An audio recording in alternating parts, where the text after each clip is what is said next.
here in front of you and I will be discussing the Lipa apparitions in Carmel, and then I will be followed by Miss Ira Esmedilla who will discuss the dancing set after the apparition. So bago tayo magpunta sa ating main topic, which is the Marian apparitions, let me first share my experience noong nagpunta kami sa Carmel. So ipapakita ko ang mga pictures kung noong nagpunta kami.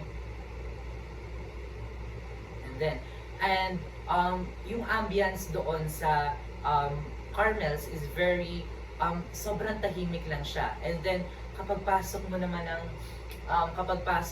ng loob ng simbahan is very kumbaga may eerie feeling na mararamdaman ka because you will feel na meron talagang miracle na nangyari doon sa simbahan or kumbaga sa place na yon.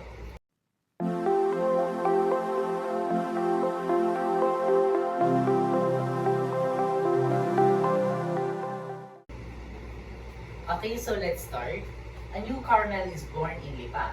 May 31, 1946, Bishop Alfredo Versosa formally signed the Act of Foundation and there are 3 hectares property. Yung mga nung bago i-establish kasi yung Carmel is muna siya, World War II. Kumbaga, nandito pa yung mga Japanese sa Philippines, which is si Bishop Alfredo Versosa ay muntik na siyang mamatay. Pero kumbaga susugurin sila dapat ng mga Japanese para patayin. Ngunit merong nakapagsabi kay Bishop Alfredo Versosa na hindi makilala or kumbaga anonymous, na sinabi na parang susugurin sila kaya kailangan nilang tumakas, which is nagawa naman niya kaya siya nakatakas. And then nung Japanese kasi yun is there is 25,000, almost 25,000 na katao ang namatay. And then nung patakas na si Alfredo Versosa, Bishop Alfredo Versosa, is meron silang ginamit na parang pain ng mga tao na kung saan hindi kumbaga umabot siya ng 5,000 katao para lang makaligtas siya at ng mga kasama niya dahil nga merong kumbaga nagsabi sa kanya na sila ay susugurin ng mga Japanese. And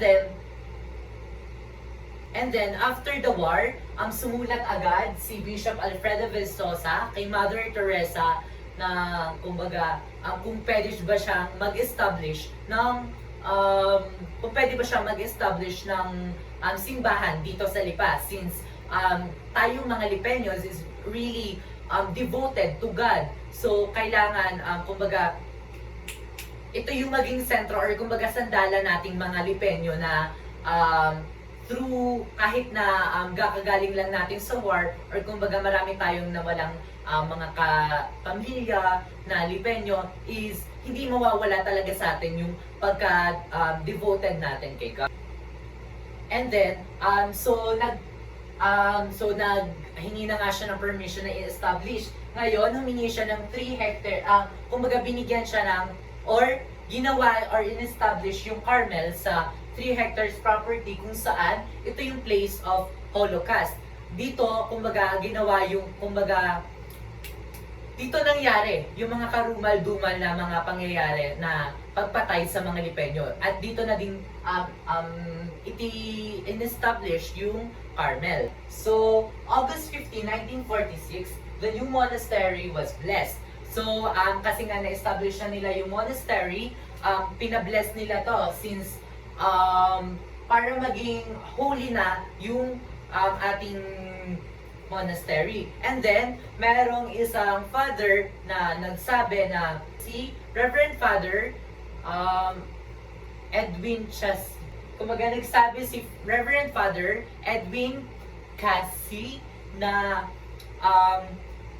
since there is no country na masasabi natin na totoong deboto kay God, and there is no country na there is no country na masasabi natin na deboto kay God, and kumbaga na-predict niya kung ano yung mangyayari, na sinabi niya sa isang statement na magkakaroon ng shower of petals, which is kalaunan nangyari siya.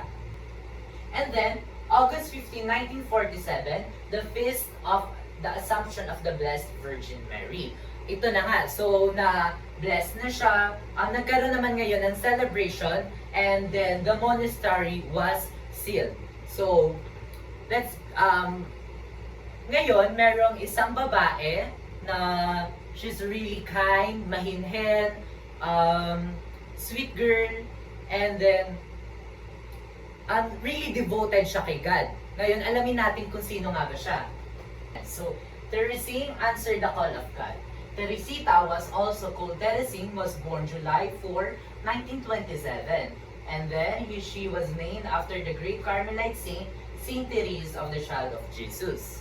Now, Mother Teresing is the favorite. Kumbaga siya yung pinaka-favorite sa kanilang magkakapatid. And meron siyang kumbaga siya na meron siyang life na hinahangad ng bawat isa sa atin ng tayo ay kabataan. Meron siyang supported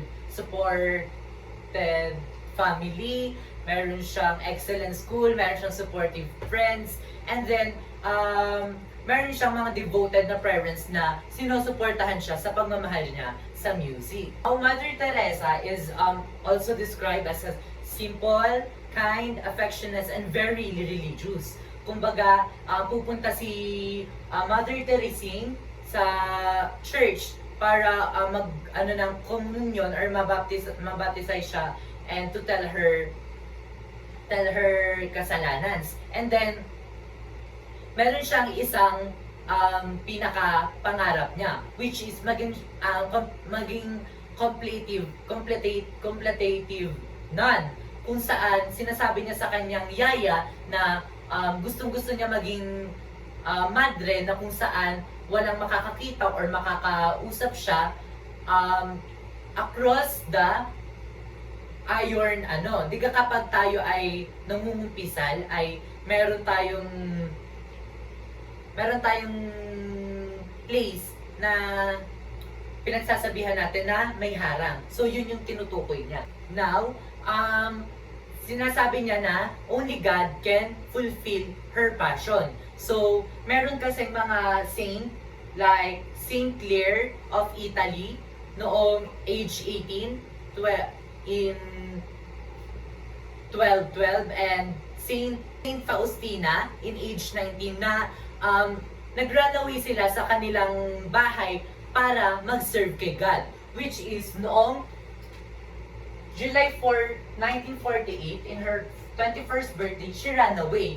Dahil sa pagmamahal niya kay God, or sa kagustuhan niya na mag-serve kay God, is nung birthday niya, noong 21st birthday niya, ay lumaya siya sa kanilang bahay. Lumaya siya sa kanilang bahay at nagpunta dito sa Lipa upang mag-serve kay God dito sa Lipa Carmels.